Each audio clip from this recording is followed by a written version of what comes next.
Well, hello there, everyone. And yeah, I know, I'm late.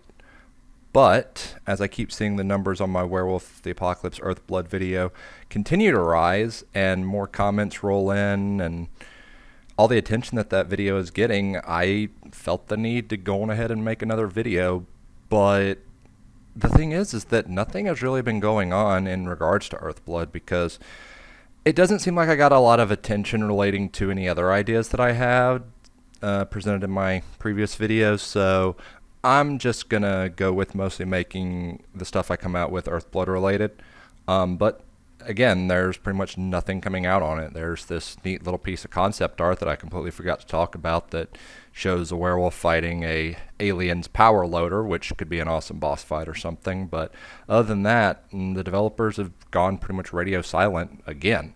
So nothing really new to talk about with that, but if there is, I'll be sure to let y'all know. So instead, I decided to fill the dead air that my channel has and to hopefully not disappoint my subscribers, my new subscribers, which thank y'all again for that. I hope I don't disappoint you. I will make another Werewolf the Apocalypse related video, this time talking about the first really crazy story that I have from when I GM'd a Werewolf the Apocalypse game, which I will affectionately refer to as Grievous Bodily Harm. So let's get into this neat little story we got here. So flashback a couple of years ago, I would be in my second semester of four-year college, and I had just finally gotten in with a friend group that had let me do something that I've been wanting to do for years, but never had a group of friends to do it with, which is tabletop gaming. I started out on Dungeons & Dragons 5th edition, and then I did a good bit of a game called Iron Kingdoms that was also a lot of fun, and I decided, you know what, I want to jump in on this. So I went to drivethroughrpg.com and bought a couple of Werewolf the Apocalypse 20th Anniversary Edition books. Particularly, I bought the core rulebook, Changing Breeds, and the Book of the Worm. Those were the main ones that were out at the time. And once I got them in, I started reading those books feverishly, just going through, figuring out everything I could. Because keep in mind, this was my first exposure to Werewolf the Apocalypse, aside from just occasionally reading about it online on like wikis or anything like that. So, and this was also my first time GMing as well, so it was a completely virgin experience for me. After I figured that I had enough information from the books, I started putting out the call to my friends, just be like, hey guys, I want to DM this game. Any of y'all interested? And here I made mistake number one for a newbie GM. I ended up with 6 players, which for any newbie game masters out there, the general number you want to try to stick around is 4. You don't really want to go over. Maybe you could have 3, but you really shouldn't be going too far over or under that, and I made that mistake. Having 6 players just makes the game complicated, means that you have to get all 6 players together in one place, which is like herding cats, but you know. I was new, I was excited to have a lot of people be interested in the game, so I went with it. And being a newbie GM, most of my story was kind of piecemeal. I just threw things in here and there till I finally got a central plot down. That is, my players' pack would be facing off against an opposing Black Spiral Dancer pack. And essentially, both packs would be trying to hunt each other down and destroy the opposing pack. The idea that I had behind it was kind of similar to the Nemesis system from the Middle-earth games, like Shadow of Mordor. The concept being that while the players are busy trying to figure out information and hunt down each members of the enemy pack would be doing the same thing, trying to track them down, and depending on how the players moved along and how they did certain things, they might get attacked at some point. I made up full character sheets for every member of the Black Spiral pack, and they started off on trying to hunt each other down. And initially, with the basic information they knew about the pack from a premonitional dream that they had, the player pack decided to go after what they considered was pretty much the weakest member of the opposing pack, which was a kind of socially focused, frail, young female that mostly did like seduction and luring people to the worm and that kind of stuff. They figured she would be a pretty easy target to take down since everything on her was spec'd into social, and she wouldn't really be able to handle herself in a fight all that well. But unfortunately, they decided to go about this by attempting to plant a bomb in the club that she worked in. They were detected as they tried to put the bomb in, so the police got called, they escaped, but the assassination failed. Thankfully, they were smart enough to wear gloves when they were building the bomb, so the police couldn't track them. But because of the failed assassination, Pentex decided to bump up their security for the pack to prevent something like that from happening. So they reconsidered their plan of action, and one of the enemy pack members was a hacker that was kind of a dark mirror of the hacker that was in the player's pack. So they deduced, correctly, that taking him down would make things a lot easier for them because the hacker was the main way that they were able to track and figure out information about the player's pack. So through a series of roles and side adventures and whatnot, they managed to track down some information about the evil hacker and discovered that he was part of a nuclear, well, as nuclear as it can be in more ways than one, black spiral dancer family. Basically, it was a husband, a wife, a son, and a daughter. The target is the son, and the family was comprised of 2 kinfolk and 2 Garu. The target and the mother being Garu, the father and the daughter being kinfolk. And once they had this information, they were able to track down the suburban house where the family lived. Now, the target wasn't there because he was under Pentex's protection, but his family was. And Pentex, deciding not to stretch their resources too thin because, greedy corporation and whatnot, decided not to put any extra security at the house. So the players broke into the house, managed to successfully knock out and subdue the Garu mother and take the other 2 captive. The player's idea was then to set them up in a little interrogation session where they would have 2 rooms.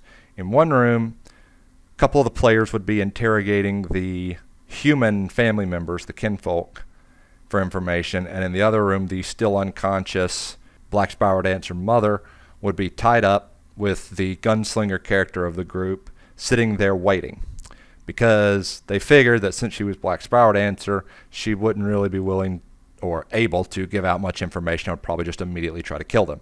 So he sat there with a 1911 pistol and a full clip of silver ammo, just waiting for the second that she woke up.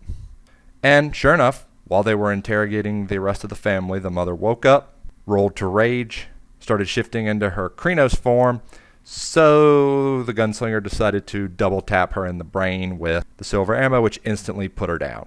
The interrogation on the other 2 ended up being pretty successful, and in fact, I decided that they had gotten enough information that I would straight up give them the hacker's character sheet, because that's how I decided things would work, is as they gathered information, I would just tell them more and more about the character, but if they gathered a really high level of information about their target, then I would just straight up give them the character sheet and let them look over it. So I gave them the character sheet, and we ended for the day so they could take a week or 2 weeks to plan their next plan of action. As they were getting their plan together, they asked a couple of things about it, like what the relationship was between the brother and sister, or the target and his sister, I should say. So I did what we normally do for flavor, world flavor stuff, and I rolled for it. They were close. Very, very, very close. Close in ways that Jesus probably wouldn't approve of. So with that information in hand and looking over the character sheet, they figured out that the biggest strength of this Black Spiral Dancer was the fact that he had a crap load of gifts and was also very talented with guns. However, as expected, he was relatively weak physically, not as much as the first target they tried to go after, but he was still pretty weak. So they hatched a plan together, a very ingenious plan, I might add. See, as I discussed in my Earthblood video, Garu can frenzy when they reach very strong emotions. And in the nitty-gritty gameplay details, when a Garu goes into Berserk Frenzy, which is what they were aiming for, they will shift into Krynos form and proceed to just attempt to tear apart the closest targets they can get their hands on. If the rage roll is high enough, that can include their own allies. But the key note is when this happens, they lose most of their higher mental faculties. So, translation, when he frenzies, he cannot use gifts and he cannot use weapons. And since those were his two biggest strengths, and there were plenty members of the player pack that could deal with a werewolf that was raging but not deal with a bunch of gifts being thrown at them and gunshots coming their way, decided that they would try to make him frenzy to make their life a hell of a lot easier. So the full plan they got together was this. They would go back to the suburban house that the family lived in. They would get the sister to call up the brother and tell him that she really, really needed to talk to him back home, that something's up. Hopefully, with how close they are, he would immediately come over and fall right into their trap. The idea was that they would have their physically strongest member of their team, which was a Get of Fenris, stereotypical Viking, muscly, super strong type, to fling the body of his dead mother at him, doing some damage, and hopefully the sight of his dead mother would cause him to rage and go into frenzy, and they could then dispatch him and clean up anything else they needed to do. Pretty ingenious plan, I might add. So they set about putting it together. The call worked, and the brother showed up at the house. However, he showed up with an escort of somewhere between 4 and 6 Pentex members. I can't remember the exact number. But he managed to convince them to stay outside and guard the cars while he went inside to talk to his sister. As soon as he walked inside and closed the door, the Fenrisian flung his mother's corpse at him with all the strength he could muster. Now, this player had pretty much min-maxed their character. He had ridiculously high strength. In fact, I think he had a full strength of 5. Then on top of that, he was in Krynos form, which gives him an extra 4 strength, which translates to a total strength of 9. To give you an idea, for those of you who don't know much about the nitty-gritty numbers of the tabletop, the average for most attributes in the game is 2, maybe 3. So he was at practically 3 times normal human strength doing this. And since he did throw the body, I decided to have him roll for damage. He rolled some pretty high numbers for it. Okay, well, time to roll for soak. Since this was a very unexpected attack, I didn't give the target the opportunity to dodge, so I just rolled his soak. Oh. Okay, time to calculate damage numbers. Now, this is what a health bar in most World of Darkness games looks like. That is the maximum amount of health you can have, with one exception. If you take a certain trait at character creation, you get 1 extra bruised health level. So in total, you can only take at maximum 8 damage before, at best, you fall unconscious, and at worst, you start bleeding out. If you take any hits above that, you're pretty much dead.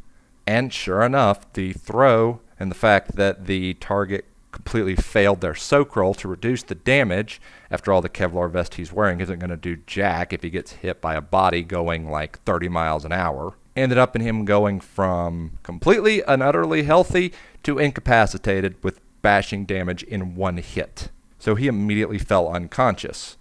And the lovely boss fight that I had planned ended without the boss being able to do anything.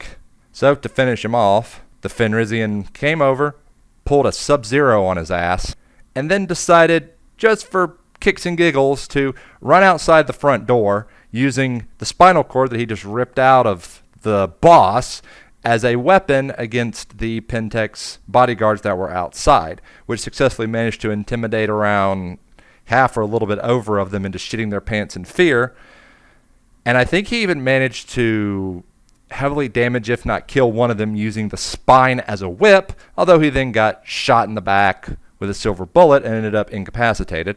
Don't worry, he made it out fine. We had a healer in the party. But the rest of the Pentex guards got dealt with, and the boss that I had literally ignored character creation rules to make fairly strong had gotten 1 shot. That is World of Darkness combat for you. It tends to be very rocket tag style. Both sides will just keep missing until one side lands a hit, and that side is probably dead or close to it. They'll be crippled enough that they can just be finished off easily. So yeah, that was the first major story that I ran into while DMing Werewolf the Apocalypse. I've got a couple of others, and if you guys want to hear more, just let me know.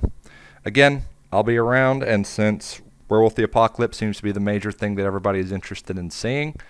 I'll keep my eyes out, and if Earthblood ends up with any more updates, or if you guys want more stories or discussing the lore or making characters in the game, just let me know in the comments down below. Thanks for watching, guys. I'll see you next time.